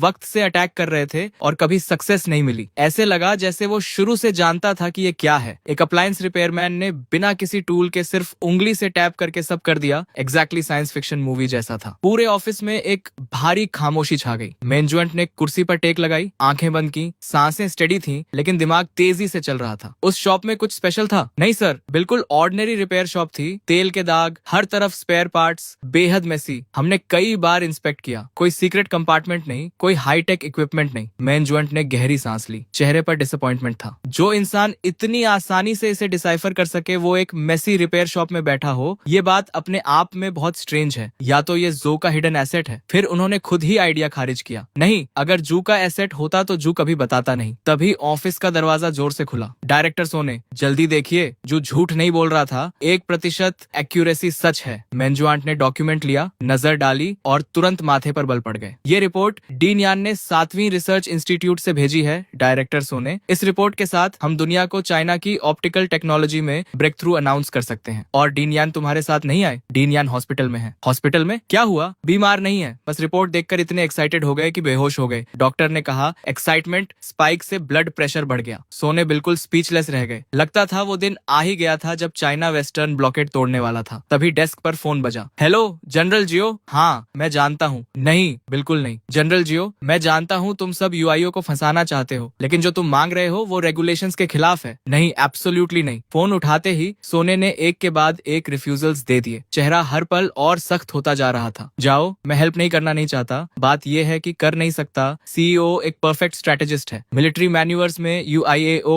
हर कमांडर का नाइटमेयर होता है। वो कभी रूल्स से नहीं खेलता, उसकी टैक्टिक्स बेहद कनिंग है। पिछले साल जाओ की elite armoured division exercise area का आधा हिस्सा भी पार नहीं कर पाई थी कि कमांड ने पूरी यूनिट को वाइप्ड आउट डिक्लेयर कर दिया। जाओ की आवाज आई। योशियो के साथ मैन्यूवर्स में एक ही रूल है कि कोई रूल नहीं। वायो सुन, इस बार एक्सरसाइज फ्यूचर हाईटेक वॉर पर फोकस्ड है। हम पुरानी आर्मी से फ्यूचर वॉर नहीं लड़ सकते, तुम्हें मेरी हेल्प करनी होगी। इस बार मुझे योशियाओ को कॉर्नर करना ही है। सोने बोले, ओल्ड मैन जाओ, आर्मी के अपने रूल्स हैं, रिसर्च इंस्टीट्यूट के अपने, दोनों अलग सिस्टम्स हैं। इंस्टीट्यूट का इक्विपमेंट मिलिट्री कन्फ्रंटेशन में यूज नहीं हो सकता। सोने का चेहरा तन गया था। अगर उसने हेल्प की तो बहुत बड़ी गलती होगी। एक्सरसाइज कमांड वेपन्स इंस्पेक्ट करेगी और शक सीधे उन पर आएगा। जाओ बोले, रूल्स तोड़ने के लिए ही बनते हैं, इंसान जिंदा होते हैं। एक बार हेल्प करो, अपने बेस्ट ट्रेन्ड सोल्जर्स तुम्हारी सिक्योरिटी पर लगा दूंगा, साथ में 20 साल पुरानी म्योटे की कुछ बॉटल्स भी। मेरे पास गार्ड्स हैं, दारू की कमी भी नहीं। ब्रदर सोने, एक काम करो, लेजर या इलेक्ट्रोमैग्नेटिक पल्स वेपन कुछ भी दे दो। लैब का कोई प्रोटोटाइप जिसमें थोड़ी सी भी पोटेंशियल हो, बस इतना काफी है। जाओ की आवाज में लगभग गिड़गिड़ाहट थी। सोने के माथे पर पसीना आ गया। वो जानते थे कि ये मैन्यूवर्स आर्मी के लिए कितनी जरूरी थी। तुमसे इक्विपमेंट लिया तो एक्सरसाइज का कोई मतलब नहीं रहेगा, ये तुम्हें टफ बनाने के लिए है। जाओ बोले, ब्रदर योशियाओ की टैक्टिक्स को ट्रेनिंग कह रहे हो तुम? Hypersonic missiles, drone launches, exactly science fiction जैसा है। मेरे रेडार्स डिटेक्ट भी नहीं कर पाते और कमांड बोल देती है एक्सरसाइज खत्म। अगर सच में नहीं दे सकते तो कम से कम प्रिसीजन गाइडेंस चिप्स दे दो, मैं खुद वॉरहेड्स पर इंस्टॉल कर लूंगा। जनरल जाओ, ये प्रिंसिपल की बात है। मिनिस्टर सोने, आप तो सच में रोल मॉडल हैं, तो फिर मेरी लाश उठाने आ जाना। जाओ ने फोन पटक दिया। सोने हाथ में साइलेंट रिसीवर लिए बैठे रहे। इस बार उन्होंने सच में जाओ को नाराज कर दिया था। उधर रिसर्च इंस्टीट्यूट 7 की लैब में मशीन्स की गुनगुनाहट के बीच लैब कोट्स में रिसर्चर्स इधर उधर भाग रहे थे। एक रिसर्चर ने दूसरे से पूछा, डायरेक्ट डायरेक्टर जू इस बार क्या कर रहे हैं पता नहीं, सुना है नुओ 3 रिपेयर करवाई है, उसकी परफॉर्मेंस टेस्ट करनी है। नंदो 3, लेकिन वो तो स्पेस प्रोग्राम का अबैंडन्ड प्रोजेक्ट था। डायरेक्टर जू ने कहाँ से रिपेयर करवाया? वही रिपेयर शॉप तो नहीं होगी? वो शॉप सच में रोडो 3 जैसी चीज भी फिक्स कर सकती है? सब थोड़े बिलीवर्ड थे। उस मिस्टीरियस रिपेयर शॉप के आने के बाद से उनका वर्कलोड जैसे कभी खत्म ही नहीं होता था। पहले मशीन्स को थोड़ा ब्रेक मिलता था, अब नॉन स्टॉप काम था। तभी किसी ने आवाज लगाई, ये क्या बातें कर रहे हो,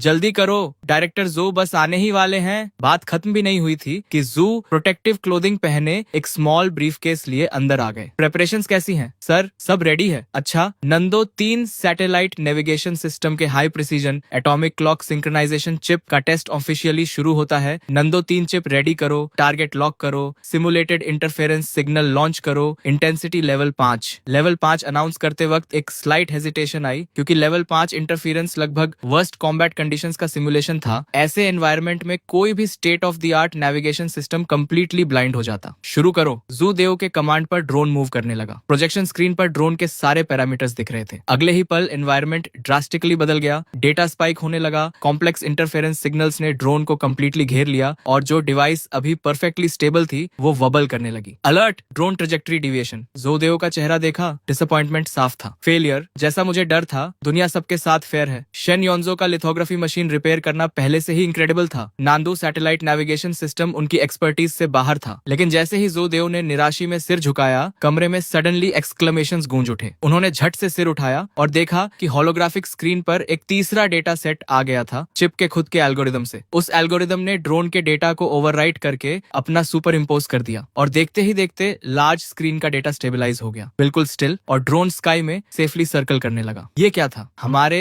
सैटेलाइट्स में ऐसा कुछ होता है, लेकिन नांडू सैटेलाइट में नहीं था, लेकिन चेन बॉस के पास था। जू के चेहरे पर एक्सट्रीमली स्मग स्माइल आ गई। मैंने अंदर एल्गोरिदम थोड़ा ट्यूक किया था, लेकिन मुझे खुद नहीं पता था कि मेरी रैंडम सी मॉडिफिकेशन से ड्रोन लेवल 5 इंटरफेरेंस में भी सर्वाइव कर लेगा। किसी ने आवाज में वंडर के साथ कहा, इस बंदे को इंस्टीट्यूट में ले आए तो क्या ही बात हो, लेकिन आखिर ये बॉस है कौन? क्या वो सच में कुछ भी फिक्स कर सकता है? भीड़ में क्यूरियोसिटी बढ़ गई। एयरलाइनर मॉड्यूल फॉल्टी था, फिक्स कर दिया। नांडू चिप नंबर 3 फिक्स कर दिया, और हर बार जो उसके हाथ से निकलता है वो पहले से बेहतर होकर निकलता है। ये सुनकर सीन फ्रीज हो गया। सब स्टंट थे। ये डेटा सिर्फ नंदो नंबर 3 की सक्सेस नहीं था, ये यूक्सिया की साइंटिफिक रिसर्च हिस्ट्री में एक अनप्रेसिडेंटेड ब्रेक थ्रू था। इधर जू फोन डायल कर रहे थे। हेलो चेन बॉस, मैं हूँ। रिया चिप नंबर 3 के बारे में, वो जो आपकी शॉप में ऑलमोस्ट डेड हो गई थी। बॉस की आवाज आई, तो कॉल किस लिए? पैसे मांगने? नहीं, गुड न्यूज देने के लिए। आपने जो चिप रिपेयर की वो अब 100th ऑफ अ मिलीमीटर तक स्टेबल है। ट्रूली रिमार्केबल रिजल्ट है। बॉस ने फ्लैट टोन में कहा। ठीक है, और कुछ? जू एक्साइटेडली बात करते रहे, लेकिन दूसरी तरफ से कोई एंथुजियाज्म नहीं था। सरप्राइज नहीं है बॉस इस डेटा से? सरप्राइज क्यों हूँ? मुझे चार्लेटन समझते हो? मेरे प्रिंसिपल्स हैं, तुमसे कुछ 100 युआन लिए हैं, क्या लगता है बेकार लिए? बॉस वो बात नहीं है। बीप, कॉल कट गई। जू थोड़ा लॉस्ट फील कर रहे थे, लगा जैसे वो खुद ही ट्रैप में फंस गए। एक रिसर्चर ने पूछा, मिस्टर डायरेक्टर ठीक है? हाँ, ये चिप इंस्टॉल करो, मुझे एरोस्पेस डिपार्टमेंट जाना है। रिया नंबर 3 एरोस्पेस डिपार्टमेंट से ही आई थी। उन्होंने कहा था कि ये रिपेयर नहीं होगी और लक ट्राई करने के लिए जो को दे दी थी। उधर शहर के दूसरी तरफ एक military vehicle aerospace systems department की तरफ स्पीड से जा रही थी। बैक सीट में जियो का चेहरा बिल्कुल ठंडरस था। उस स्टबन म्यूल ने हेल्प नहीं की। ठीक है, एरोस्पेस सिस्टम्स डिपार्टमेंट में जेंकीवेन से डायरेक्टली मिलता हूँ, कम से कम यहाँ उड़ने वालों का ख्याल रखा जाता है। इस सोच के साथ जाओ के दिल में उम्मीद जागी। एरोस्पेस सिस्टम्स डिपार्टमेंट के अंदर फिगर्स इधर उधर भाग रहे थे। इंडिस्क्राइबेबल केओस था। जेंकीवेन का ऑफिस किसी ऑफिस जैसा बिल्कुल नहीं लग रहा था। वॉर टाइम कमांड पोस्ट जैसा था।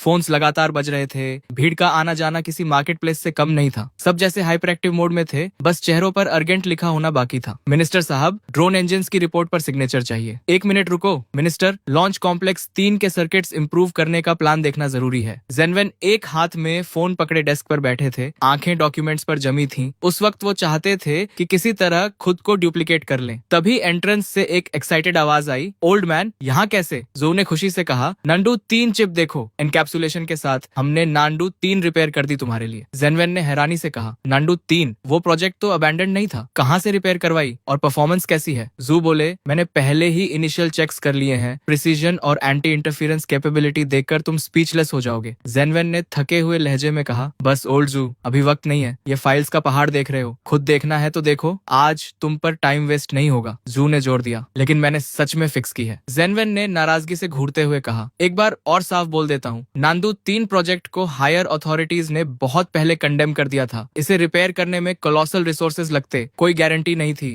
जू ने कहा, लेकिन मैंने सच में रिपेयर की है, एक बार देख तो लो। नहीं, हाँ हाँ। जेनवेन ने इरिटेशन में ब्रीफकेस दूर धकेल दिया। जू का चेहरा तुरंत उतर गया, पैर के तलवे से सिर तक गुस्से की लहर दौड़ गई। उन्होंने ब्रीफकेस उठाया और बिना एक शब्द कहे ऑफिस से निकल गए। ठीक उसी वक्त एडमिनिस्ट्रेशन बिल्डिंग से एक और फिगर निकली। जो और उनका बॉडीगार्ड, दोनों के चेहरे एक दूसरे से ज्यादा डार्क थे। जो बड़बड़ाए, ये जेनवेन भी बिल्कुल सोमिनेंट जैसा है, प्रिंसिपल का इतना पक्का कि हैंडल करना इम्पॉसिबल है। थ्रेट्स भी किए, फ्लैटरी भी की, लेकिन ये जेनकीवेन टस से मस नहीं हुआ। नंदो 3 की बात करना बेकार गया। तभी कोर्टयार्ड में उन्हें किसी की बड़बड़ाहट सुनाई दी। नंदो, वो एम्बिशियस प्रोजेक्ट जो कुछ समय पहले अबैंडन हो गया था, वो कटिंग एज प्रोजेक्ट? जाओ ने सिर घुमाया और नजर जू से मिली, जिनका चेहरा किसी एंग्री गोस्ट से भी ज्यादा सलन था। गुड मॉर्निंग सर, अभी नांदू 3 की बात कर रहे थे? ये सुनकर जू ने सिर उठाया और फ्रीज हो गए। भगवान, शोल्डर पर स्टार्स देखकर ही समझ आ गया। जनरल, हाँ, नांदू 3, हमारे 7वीं इंजीनियरिंग इंस्टीट्यूट ने नांदू 3 चिप रिपेयर कर दी है। लेकिन वो बेवकूफ जेनकीवेन कुछ समझता ही नहीं, बोलता रहा कि नंदो 3 कॉन्टिफेक्टर है। जो ने क्विकली जियो को ग्रीट किया और अपना स्मॉल बॉक्स प्रेजेंट किया। जियो ने कहा, नंदो 3, मुझे लगता था ये प्रोजेक्ट अबैंडन हो चुका था। जो बोले, वो पहले था।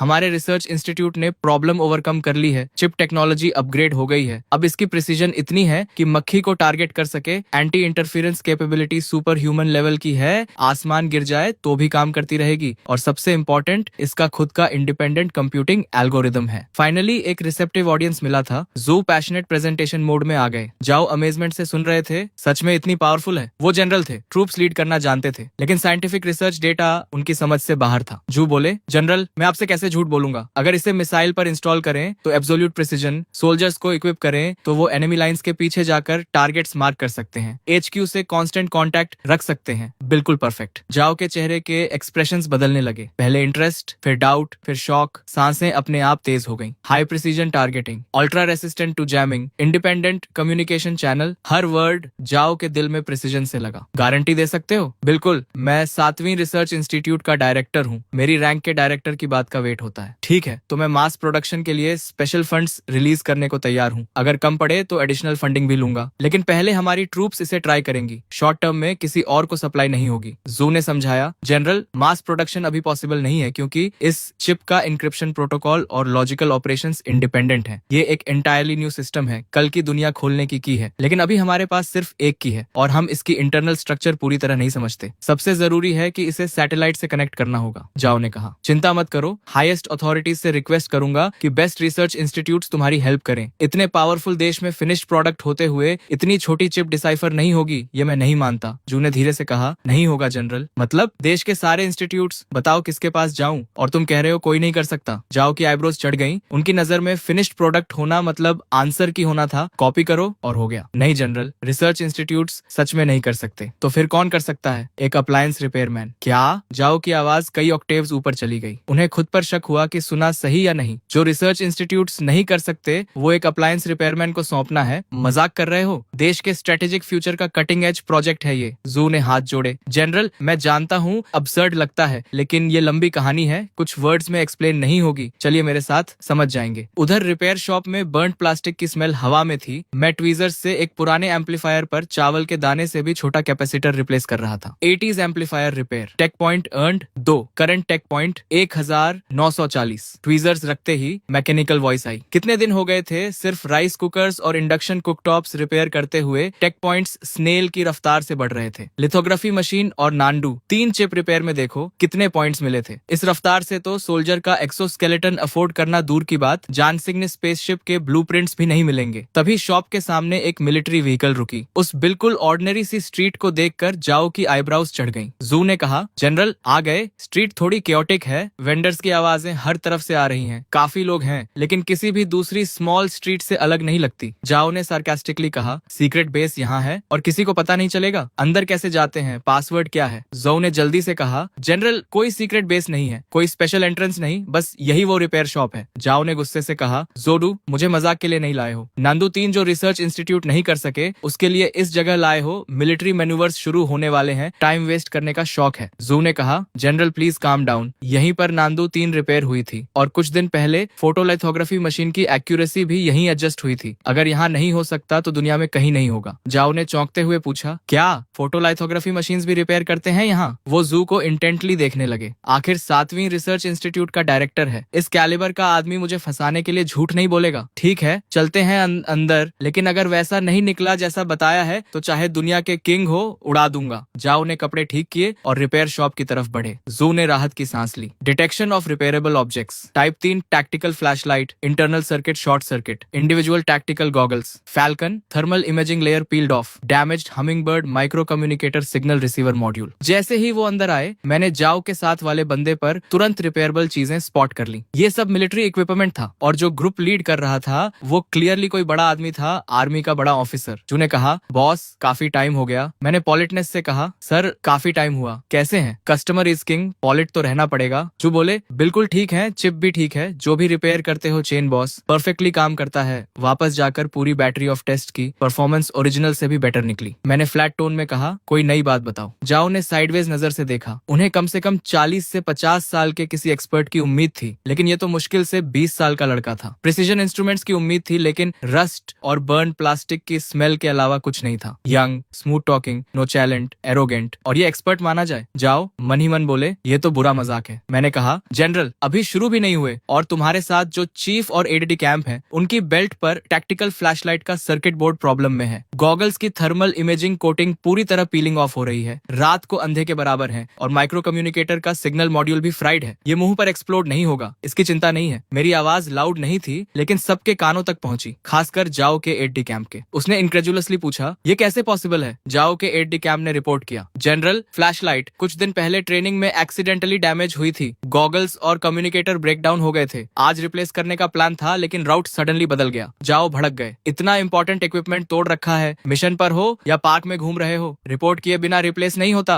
बैटलफील्ड पर तो वॉकिंग टारगेट बन जाते। जाओ पहले से गुस्से में थे और अब एट डे कैंप पर उंगली उठाकर बरस रहे थे, लेकिन तभी जो का बॉडी फ्रीज हो गया। वो अंदर आते वक्त एक वर्ड नहीं बोले थे, तो इस लड़के को ये सब कैसे पता चला? तुम्हें कैसे पता? तब कहीं जाकर जाओ को रियलाइज हुआ, उनकी आंखें मुझ पर जम गईं। सालों की कॉम्बैट ट्रेनिंग से उस बूढ़े सोल्जर में एक आइस एरा आ गई थी, जो अचानक अनलैश हो गई। जो डर के मारे उछल पड़े, उन्हें लगा जाओ के ऑर्डर पर एट डे कैंप मुझे बाहर खींचकर पीट देगा। मैंने बिना घबराए कहा, ऑनेस्ट लोग बॉडीगार्ड लेकर नहीं चलते। वैसे आर्मी में रैंक से मुझे कोई फर्क नहीं पड़ता, लेकिन ये मेरी जगह है। मेरे टेरिटरी पर ड्रैगन को भी झुकना पड़ता है और टाइगर को भी लेटना पड़ता है। पसंद नहीं तो दरवाजा खुला है। जू की आंखें फट गईं। चेन बॉस इतना डायरेक्ट मत हो, ये जनरल हैं, चाहे तो तुम्हारी शॉप को ब्लास्ट फर्नेस में डाल दें। जाओ भी स्टंट थे, डिसबिलीफ और शॉक दोनों उनकी आंखों में दिखे। सालों में ड्रिल सार्जेंट की कुछ किक्स के बाद किसी ने उनसे इस तरह बात करने की हिम्मत नहीं की थी। जाओ के एट डे कैंप से रहा नहीं गया, उसने मुट्ठी बांधी और मेरी तरफ लपका। रुको, जाओ ने ऑर्डर दिया। एट डे कैंप जहां था वहीं फ्रीज हो गया और पीछे हट गया। मैंने कामली कहा, ये रिपेयर शॉप है, बॉक्सिंग रिंग नहीं। लड़ना है तो बाहर जाओ। ऊपर से मैं काम था, लेकिन अंदर से डर के मारे जान निकल रही थी। उस बॉडीगार्ड की मसल्स बैगी क्लोथ्स के नीचे से भी दिख रही थी। अगर उसकी मुट्ठी मेरे सिर पर पड़ती तो इस स्टोरी का यही एंड हो जाता। जू ने क्विकली टॉपिक चेंज किया। चेन बॉस, पिछली बार नांदू 3 चिप रिपेयर की थी, हम उसे वॉरहेड पर इंस्टॉल करवाना चाहते हैं, ट्रैकिंग फंक्शन के लिए। क्या कर सकते हो? मुझे सडनली इंटरेस्ट हुआ। ये तो सीरियस मैटर है, आखिर करना क्या है? जाओ ने ग्रेवली देखते हुए कहा, अम्निशन है, हमारी ब्लू आर्मी में एक UIA है, हर बार उससे हारते हैं, इस बार जीतना है। कर सकते हो? मैं समझ गया, अगर मैंने मना किया तो ये सारे पुराने नए हिसाब चुकता कर देंगे। मैंने कहा, बिल्कुल हो सकता है, लेकिन इतने पैसे चाहिए। मैंने 5 उंगलियां उठाई। जू ने खुशी से फोन निकाला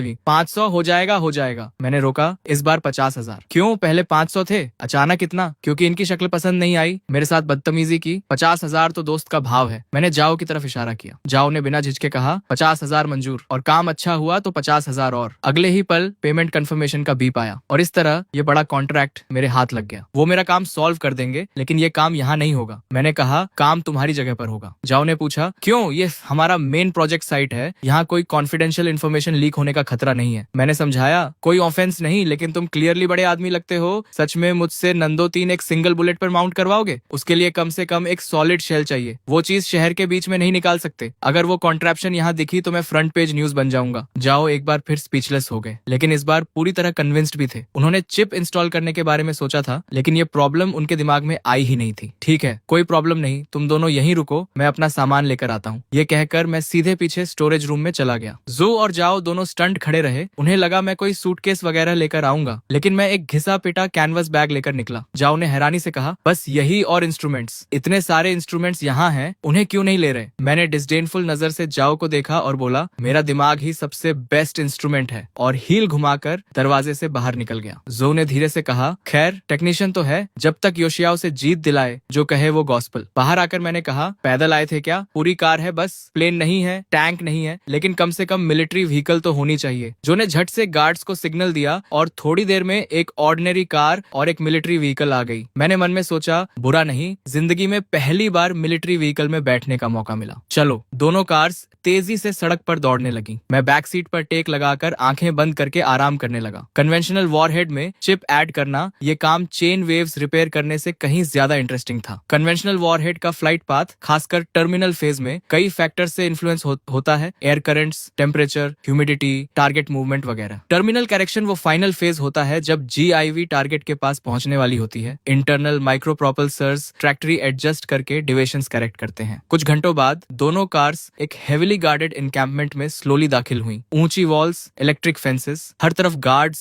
हेविली आर्म्ड सोल्जर्स लगातार पेट्रोल कर रहे थे। अंदर घुसते ही एक टेरिबली ऑस्टियर एटमॉस्फेयर फील हुई। ये डेफिनेटली मिलिट्री कैंप था, कोई शक नहीं। माहौल सच में इम्पोजिंग था। जू ने कहा, मिस्टर चेन आ गए। मैं वॉन कैनवस बैग थामे कार से उतरा। बिल्डिंग के अंदर जाते ही मैं कंप्लीटली स्टनड रह गया। रिपेयर शॉप से तो रात दिन का फर्क था। एक ह्यूज हैंगर जैसी structure, open space, precision instruments से भरा हुआ, जिनके नाम भी मुझे नहीं पता थे, सब ऑपरेट हो रहे थे। अलग अलग यूनिफॉर्म्स में स्टाफ मेंबर्स अपने अपने पोस्ट पर बिजी थे, और मेरी एंट्री होते ही सबकी नजरें मुझ पर आ गईं। एक ने धीरे से कहा, वो जनरल जो है ना, पीछे वो यंग आदमी कौन है? दूसरे ने जवाब दिया, पता नहीं, कोई इंपॉर्टेंट नहीं लगता, किसी गांव से आया देहाती लग रहा है। तीसरे ने कहा, बकवास बंद करो, जनरल जो के साथ ऑर्डिनरी आदमी नहीं होता। जो ने आवाज लगाई, सब काम रोको, असेंबल करो। थोड़ी देर में दर्जनों मिलिट्री टेक्नीशियंस यूनिफॉर्म्स में लाइन में खड़े थे। जाओ ने कहा, इंट्रोडक्शन करवाता हूँ, ये जुदेंग है, 7वीं रिसर्च इंस्टीट्यूट के डायरेक्टर, और ये शेनवांजो हैं, एक रिपेयर शॉप के ओनर। सबने एक साथ मेरी तरफ देखा। चेहरों पर इनकॉम्प्रिहेंशन साफ था। एक रिपेयर शॉप का ओनर यहाँ क्या कर रहा है? जाओ ने जू से कहा, डायरेक्टर जू, इंट्रोडक्शन आप करवाइए। जू ने ब्रीफकेस से चिप निकाली। डियर कॉलीग्स, आज हम इसी चीज के लिए यहाँ हैं। सबने गर्दनें आगे की। ये क्या है? हाई टेक्नोलॉजी लग रही है, ऑर्डिनरी तो नहीं है, लेकिन काम क्या करती है? जू ने बताया, ये नंदो 3 सैटेलाइट नेविगेशन सिस्टम की चिप है। नंदो 3, वो रिसर्च प्रोजेक्ट तो बंद हो गया था, टेक्नोलॉजी नहीं थी, पैसे नहीं थे, टाइम नहीं था, ये वापस कैसे आई? बेस के सीनियर ऑफिसर ने चिप हाथ में लेकर क्लोजली देखा। सीमलेस मोनोकोक डिजाइन, ऐसी टेक्नोलॉजी पहले कभी नहीं देखी। सर्किट मटेरियल भी अनयूजुअल है, ऑर्डिनरी सिलिकॉन नहीं, कार्बन बेस्ड मटेरियल लग रहा है। प्रिसीजन देखो, कम से कम 3 नैनोमीटर से कम होगी। किस लैब से आई है, पूरा सीरियल नंबर है, और इस लेवल के इंटीग्रेशन के साथ कूलिंग का इंतजाम। जब रन करेगी तो हीट इनॉर्मस होगी। कुछ ही सेकंड्स में पूरी भीड़ चैटरिंग और एक्सक्लेमिंग करने लगी। जाओ ने सीन देखा। ये सब दूसरे रिसर्च इंस्टीट्यूट से पोच किए गए स्पेशलिस्ट थे, और इन सब ने एक नजर में समझ लिया था कि ये चिप कितनी फॉर्मिडेबल थी। जाओ ने पूछा, तो क्या सोचते हो सब? एक सीनियर ने बिटर स्माइल के साथ सिर हिलाया। सॉरी जनरल, हम इसे पूरी तरह समझ नहीं पाए। बस इतना कह सकते हैं कि ये ऑब्जेक्ट एक्सेप्शनल है, और जिस इंस्टीट्यूट ने बनाई वो भी उतनी ही एक्सेप्शनल होगी। बाकियों ने भी सिर हिलाया। चेहरों पर कंफ्यूजन और गहरा होता जा रहा था। जाओ का चेहरा डार्क हो गया। उन्हें लगता था यहाँ के लोग टॉप नॉच हैं, लेकिन इतनी छोटी चिप इनकी समझ से पूरी तरह बाहर थी। जाओ ने गहरी सांस लेकर मेरी तरफ मुड़कर कहा, मिस्टर चेन, इन्हें ब्रीफ इंट्रोडक्शन दे सकते हो? मैं तभी से डिस्क्रीटली इक्विपमेंट और सराउंडिंग्स ऑब्जर्व कर रहा था। रिपेयर शॉप से कंपेयर करें तो रात दिन का फर्क था, लेकिन इतना सोफिस्टिकेटेड सेटअप इन इनकॉम्पिटेंट्स के हाथ में, ये सच में रिडिकुलस था। मैंने एक छोटी कॉन्टेम्प्टस लाफ दी, आगे बढ़कर चिप उठाई और बोला, मुझे लगा था तुम नोटिस नहीं करोगे, लेकिन इतने क्लूलेस हो गए ये नहीं सोचा था। सबके माथे पर बल पड़ गए। एक ने कहा, यह है कौन? बच्चा है, यहाँ जो आता है कम से कम डॉक्टरेट होती है, ये तो यूनिवर्सिटी फिनिश भी नहीं किया लगता। क्या एरोगेंट टोन है, खुद ही घुट जाएगा। मैंने बिना परवाह किए कहा, इसे रिया नंबर 3 कहते हैं, ये तो जानते हो। इसकी सेंट्रल कंप्यूटिंग यूनिट 114 न्यूक्लियॉन्स की सीक्वेंस यूज करती है। तुम नहीं समझोगे, ये नॉर्मल है। किसी ने पूछा, 114 न्यूक्लियॉन्स की सीक्वेंस ये क्या होती है? हम जानना चाहते हैं कि इस लेवल के इंटीग्रेशन के साथ ऑपरेशन के दौरान हीट डिसिपेशन कैसे मैनेज होती है। मैंने डिटैच्ड एयर के साथ चिप दिखाते हुए कहा, वो मैंने ऑलरेडी मॉडिफाई कर दिया है। टिंगसन परमाबाइट और thermally super conducting material use किया है। रियल वर्ल्ड कंडीशंस में स्टेबल डेली ऑपरेशन के लिए परफेक्टली अडेप्ट हो जाती है। चिप पर ये माइक्रो परफोरेशंस देख रहे हो, ये मिनिएचर थर्मो इलेक्ट्रिक जनरेशन के इंटेक इनटेक पोर्ट्स हैं। कैलकुलेशन से जो थर्मल एनर्जी प्रोड्यूस होती है वो इलेक्ट्रिकल एनर्जी में कन्वर्ट हो जाती है, यानी सिस्टम पूरी तरह सेल्फ सफिशिएंट है। लेकिन वहां मौजूद कोई भी काम नहीं था।